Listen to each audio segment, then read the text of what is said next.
मंच पर उपस्थित इस बुंदेलखंड की गांव गरीब किसान की आवाज, हमारे बच्चों की दवाई के लिए, हमारे बच्चों की पढ़ाई की पीड़ा के लिए अपने जीवन को समर्पित करने वाले हम सबके अगुआ गार्जियन परम श्रद्धेय बुंदेलखंड संयुक्त मोर्चा के राष्ट्रीय अध्यक्ष आदरणीय राजा बुंदेला जी,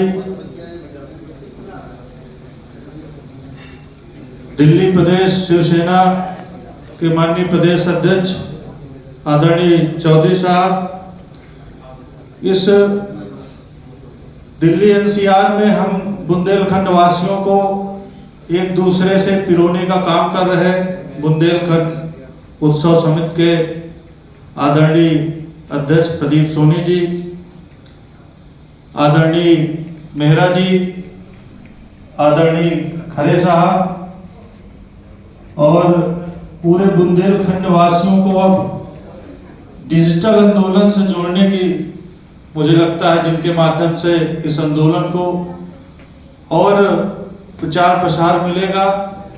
अमेरिका में बुंदेलखंड का नाम रोशन करने वाले बड़े भाई दीपक शर्मा जी, राजन जी, सभी बुंदेलखंड उत्सव समिति के आदरणीय श्रेष्ठ ज्येष्ठ बंधु, हमारी दो बेटियां भी आई हैं, मैं सभी को प्रणाम करता हूं, वंदन करता हूं, अभिनंदन करता हूं।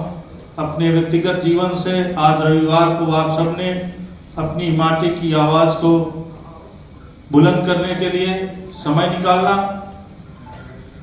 मैं जिस संगठन से जुड़ा, पला बढ़ा, सीखा, उसमें संख्या महत्वपूर्ण नहीं होती है। मैं राष्ट्रीय स्वयंसेवक संघ का स्वयंसेवक हूं, कभी संख्या मायने ही नहीं रखती है। 1925 में 5 स्वयंसेवकों से शुरू हुआ संगठन आज विश्व का सबसे बड़ा संगठन है। प्रधान से लेके प्रधानमंत्री तक आज ये कह सकता है कि पूरे देश में स्वयंसेवक, राष्ट्रीय स्वयंसेवक संघ का।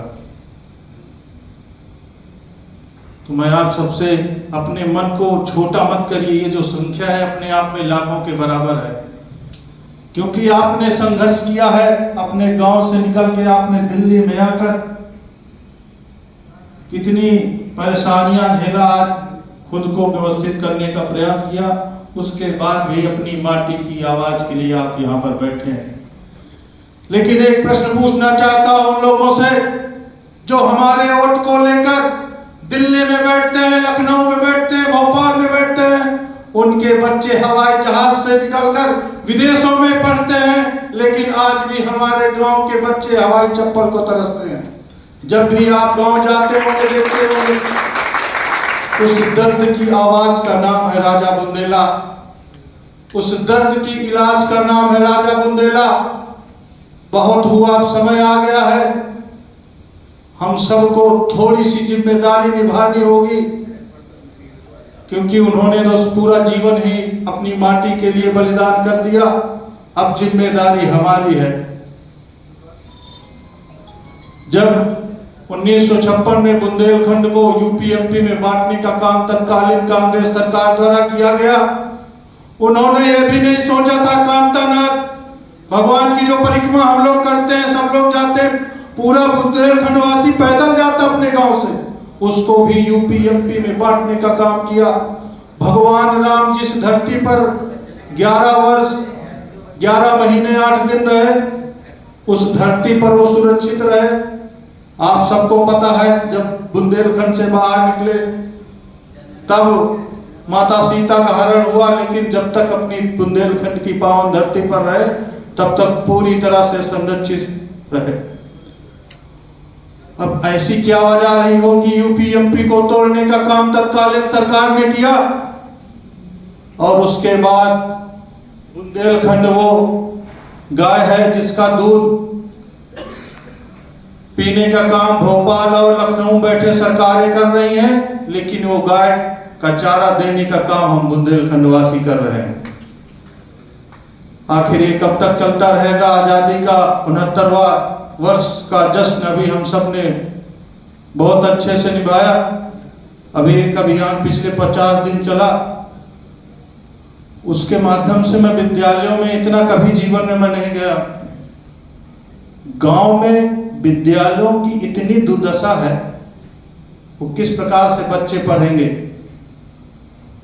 एक कमरे में 1 से 5 तक के बच्चे बंद बने देखे हैं एक टीचर के साथ। वो टीचर जो है अकेले 500 बच्चों को घेरे हुए पढ़ा रहे हैं। उसी वोट की ताकत से लखनऊ जाते हैं, दिल्ली भोपाल जाते हैं, और दिल्ली में जो बच्चे पढ़ते हैं उनका जीवन स्तर क्या होगा, हमारे गांव के बच्चों का स्तर क्या होगा। आप सभी स्वयं आकलन करें। और जो ये मुहिम दिल्ली तक आई है, मैं आप सबसे आग्रह करूंगा, निवेदन करूंगा, अब ये जो सबको जोड़ने का काम राजा साहब के मार्गदर्शन में, नेतृत्व में हम सब लोग कर रहे हैं, ये अब छूटना नहीं चाहिए। डिजिटल का जमाना है। 2012-13 में एक नाम चारों तरफ मोबाइल खोलिए, चारों तरफ गूंजता था अब की बार मोदी सरकार, चारों तरफ गूंजना चाहिए अब की बार बुंदेलखंड राज। हम सबको, हम कुछ नहीं कर सकते, फोन में व्हाट्सएप पे स्टेटस लगाइए अब की बार बुंदेलखंड राज। श्रद्धेय प्रधानमंत्री मोदी जी के फेसबुक पेज में जाकर लिखिए प्रधानमंत्री जी बुंदेलखंड राज बनाइए। ये हमारे पास 24 घंटे में 10 मिनट भी अगर हम सोशल मीडिया में कर देंगे तो आपकी आवाज बुलंद होती रहेगी।